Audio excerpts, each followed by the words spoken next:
Welcome to the Deep Dive. So just to be clear right up front, this episode of the AI Daily Deep Dive podcast was completely researched by AI. We're comparing the findings of Gemini Deep Research and ChatGPT Deep Research on today's big question. And that question is, well, it's a big one. How will artificial intelligence fundamentally reshape the way you consume media by the year 2030? We've got these two pretty extensive analyses, like I said, researched entirely by AI, one from Gemini Deep Research, the other from ChatGPT Deep Research. And we're going to, unpack their findings for you. Exactly. Our mission today really is to pull out the key insights from both these AI-generated essays. We'll look at where they agree, where their predictions line up, giving you a pretty clear picture of the future they both see coming.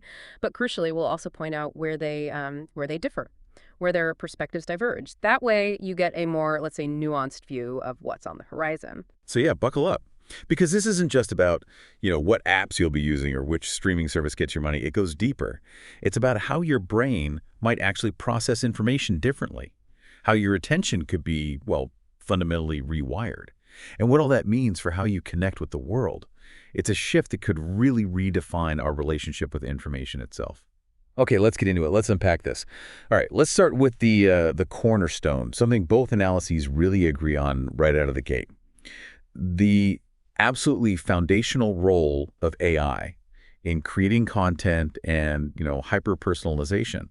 It's not just a feature anymore, is it? It's more like the underlying operating system for our media. Indeed. Yeah, the ChatGPT Deep Research paper actually gives AI personalization and generative content an impact score of 10 out of 10, the highest possible. You call it the strongest factor shaping how we'll consume media.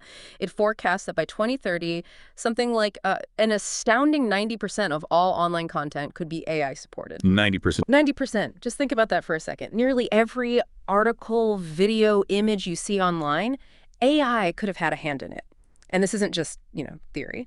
The generative AI market in media, it's projected to grow over 26% annually. We're talking $20.7 billion by 2034. And the money's flowing in already. Investments in Gen AI startups, they nearly doubled to an estimated $45 billion just in 2024. So the momentum is huge. It's accelerating. Okay, so 90% AI-supported content. That's a lot. Yeah. Does that mean everything starts to look the same? Mm-hmm. Even if it's personalized? Or is there still space for, real individuality? Yeah. For us, for you, the listener, it seems to me these ultra-hyper-individualized media streams, right? Content isn't just recommended anymore. Exactly. It's actually being created for you, like on the fly, for your specific taste, maybe even your mood right now. Mm-hmm. It's this ultimate push personalization, Yeah. where the content finds you, you don't even have to look for it. That old way of actively searching, it feels like it's fading. That's a really interesting point about individuality, and it's something the Gemini Deep Research paper touches on, maybe indirectly. It frames this generative shift in a similar way, calls it the era of the co-creative medium, generative AI as partner and producer, also rates it as transformational, very high impact. It emphasizes, the massive drop in costs and time for making content, which basically democratizes high-quality creation. Anyone can make slick stuff now, however. And here's where Gemini gets really interesting. It introduces this concept it calls the authenticity paradox. The authenticity paradox. Okay, that sounds important. What's that about? Well, it suggests that, users will love the benefits of AI personalization, the convenience, how well it fits their needs. But there's this growing skepticism, a doubt about AI-generated stuff. Yep. This seems especially true for Gen Z, a group that puts a huge premium on authenticity. Right. So the paper suggests that this technically perfect AI-driven personalization might actually feel emotionally, inauthentic. Too perfect, maybe. Kind of. Almost too polished, too slick, too tailored. It might lead to this subtle feeling of distrust. Gemini even predicts some brands might actually lean into this and consciously market themselves as AI-free to stand out, appealing to that desire for something genuinely human-made. So the real value might shift away from just owning the content itself, because AI makes content almost a commodity, right? Mm-hmm. Easy to churn out, and shift towards maybe mastering that interactive loop between content and data, using AI to refine things, but also, surprisingly, putting a higher value on delivering truly human, authentic experiences. Precisely. That's definitely something for you, the listener, to think about. It's not just quantity anymore. It's about genuine connection in this sea of algorithmic perfection. Okay, now let's dive into one of the biggest differences in focus between these two AI reports. ChatGPT mentions filter bubbles, sure, as a result of personalization, but Gemini, It really digs into the cognitive impact, how these algorithms are actually changing our brains. Yes, that's a major point in the Gemini paper. It dedicates a whole section, a macro development, to the algorithmic self, hyperpersonalization, and cognitive reshaping. And it rates this as the most transformational factor. It really explores how these super sophisticated algorithms on TikTok, YouTube, Instagram, you name it, are actively shaping our entire reality of information. They're constantly crunching thousands of data points, optimizing in real time to keep you engaged. That's the whole dopamine loop idea they talk about. Right, the dopamine loop. It paints this picture where the algorithm is just constantly tweaking things to maximize engagement, keeping you hooked. But it's deeper than just addiction, isn't it? It sounds like it's actively like retraining our minds. Exactly. It's not just simple addiction. This loop is a continuous feedback system. The algorithm learns what keeps your specific brain hooked, often short, punchy, surprising bits of content, and then feeds you more of it. It's essentially training your brain to expect constant, instant gratification. And the implications of that, they're profound. The Gemini research points to how this leads to confirmation bias and filter bubbles. The algorithm shows you stuff you already agree with, basically. Yeah. So you see fewer different viewpoints, and maybe your critical thinking skills get a bit rusty. And even more startling, it suggests cognitive offloading and digital amnesia. We start relying on AI to know things for us. Right, like asking your phone instead of trying to remember. Exactly. Instead of recalling facts or practicing how to analyze something yourself, you just offload it to the machine. And that could actually diminish our own memory, our own analytical skills. Digital amnesia, they call it. And maybe the one that hits closest to home for a lot of us, the collapse of attention span.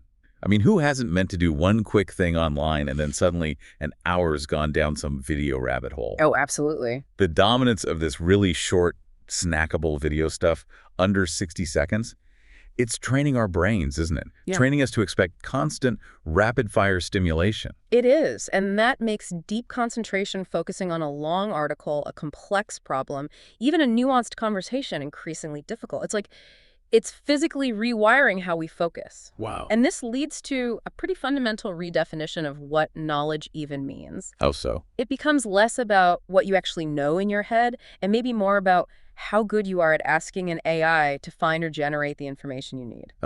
Prompt engineering is the new critical skill. Sort of, yeah. The skill shifts from memorization and recall to asking the right questions and then critically evaluating what the AI gives you back. That's a huge shift. It impacts everything, how you learn, how you work. Okay, so AI is shaping the content, it's reshaping our minds. What about the type of content that's really taking over on these AI-driven platforms? Both papers seem to agree on the massive rise of short-form video and user-generated stuff. Definitely. ChatGPT Deep Research calls out social short video platforms in UGC dominance, gives it a 9 out of 10 impact score. Very high. It points out that over half of all online ad money is already going to social media and these user-generated content platforms. And get this, data from 2025 showed 57% of 13 to 24-year-olds watch less traditional TV because they're spending that time on YouTube and TikTok. 57%, that's a huge chunk. It is. And this trend isn't just about the format, short videos. It's fundamentally shifting media away from the big studios, the professionals, towards more authentic-seeming amateur content, where anyone with a phone can be a creator and potentially reach millions. And that connects right into what Gemini calls the trust inversion, rise of niche communities and creator realities, doesn't it? Perfectly, yes. Gemini rates that as highly effective. It talks about this global kind of loss of trust in traditional institutions, governments, news outlets, big corporations. And the vacuum left by that declining trust. Yeah. It's being filled by the creator economy, which, as you said, is projected to be enormous, over $500 billion by 2030. That's a massive economic force. Does this suggest we're fundamentally changing where we look for truth or information we trust? It certainly suggests a shift, a re-anchoring. The mechanism here seems to be authenticity, or at least perceived authenticity, and these things called parasocial relationships. Parasocial relationship. Yeah, it's where viewers feel like they have a real personal connection with a creator, even though it's entirely one-sided. Creators often come across as more like authentic peers, relatable people, not distant celebrities or faceless institutions. And through sharing glimpses of their lives, often quite intimately, they build these strong emotional bonds with their audience. And that trust, built on feeling like you know them, that becomes the new currency. For instance, 61% of consumers, especially Gen Z and millennials, say they trust recommendations from creators more than they trust ads from brands. That's powerful. So how you find new things to watch or read, it's not being decided by editors or TV schedules anymore. It's social curation. It happens within these niche communities built around creators you trust. Exactly. Gemini even points out that younger people are increasingly using visual platforms like TikTok and Instagram as their main search engines. They're bypassing Google to find stuff. Yes, that's a huge behavioral shift. It really is. It changes how information spreads, how opinions form, maybe even how truth is constructed in society. And all of this leads directly to what Gemini terms the great fragmentation. It calls this a significantly effective structural outcome. Great fragmentation, meaning Meaning the old idea of a shared mass media event, everyone watching the same moon landing or the same finale of a hit show, or getting news from one of 3 networks that's becoming really rare. yeah, you don't get those water cooler moments as much anymore. Precisely. Yeah. Instead, media gets sliced and diced for hyper-specific niches. Everyone's in their own little content bubble. It leads to this atomization of public discourse. We just don't share the same cultural reference points as often. Okay, so we've got personalized, fragmented content, changing minds. What about going beyond the flat screen? Both essays see a big role for immersive stuff, right? VR, AR. Absolutely. ChatGPT Deep Research talks about immersive media worlds and interactive entertainment, gives it an 8 out of 10 impact. It highlights virtual reality, augmented reality, metaverse platforms, all becoming more accessible, more mainstream. Gaming is leading the charge, obviously.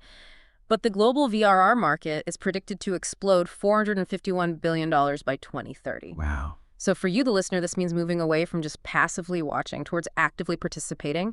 Imagine meeting friends in a virtual cinema or experiencing a concert firsthand from your living room, becoming part of the story, not just watching it.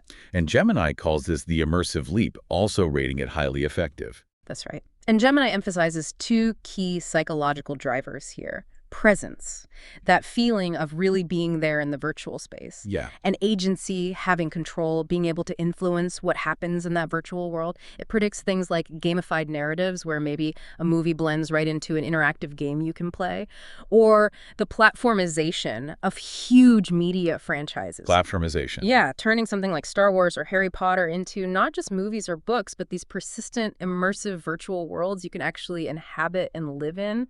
Ongoing. That's a whole different level of media consumption. It really is. Now, one area where the 2 reports show a notable difference in emphasis is around economics and regulation. ChatGPT Deep Research actually pulls these out as separate, distinct factors. It has cost pressure and new media monetization with a 7 out of 10 impact, and regulation and digital trust framework with a 6 out of 10. It sees these as standalone forces shaping things. Okay, let's break those down. The cost pressure one from ChatGPT says inflation is making people more sensitive about media spending, leading to subscription fatigue. Exactly.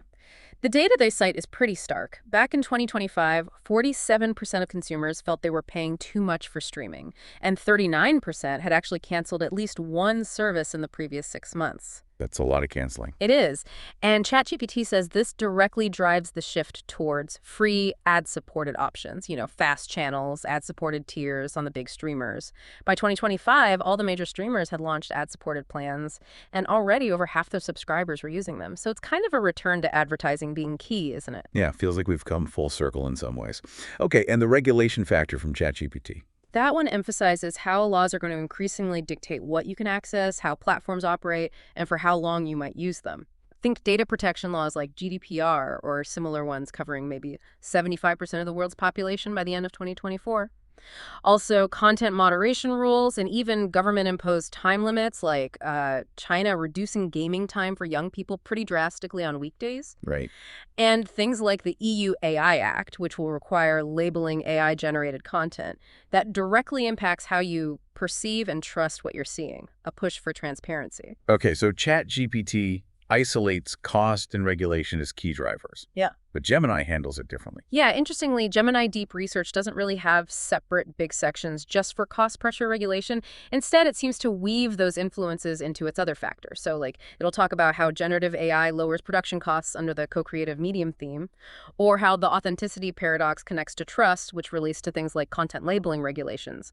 Ah, okay. So it's more about whether you see these as primary driving forces themselves, like ChatGPT seems to, or as consequences or moderators within other bigger trends, like Gemini does. Exactly. It just highlights their slightly different perspectives, different ways of framing the forces shaping this future media landscape, two different lenses on the same complex picture. So let's try and wrap this up.